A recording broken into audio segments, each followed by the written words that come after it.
আসসালামু আলাইকুম। সবার উদ্দেশ্যে একটা সতর্কবার্তা দেওয়ার জন্য আসলাম। দান করলে সম্পদ পবিত্র হয়। যাদের দান করার তৌফিক আছে, যাদের দান করার ক্ষমতা আছে, তাদের অবশ্যই দান করতে হবে। গরিব মানুষগুলোকে দেখা, অসহায় মানুষগুলোকে দেখা, অসুস্থ মানুষগুলোকে দেখা দান করতে হবে।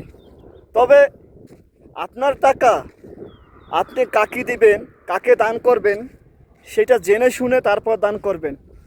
আমাদের বাংলাদেশে অসহায় এবং অসুস্থ রোগীদেরকে সাহায্য দিবে বলে আমাদের মতো বিভিন্ন প্রবাসী এবং যাদের সম্পদ আছে তাদের কাছ থেকে টাকা, লক্ষ লক্ষ টাকা হাতিয়ে নিচ্ছে। তবে আমি বলি, আপনার টাকা আপনি দান করবেন, দেখে শুনে জেনে দান করবেন। কোনো চোরবাটপারের হাতে আপনার টাকা আপনি দিয়ে প্রতারিত হবেন না। ভিডিওটা সবাই শেয়ার করে দিবেন। ভালো থাকেন।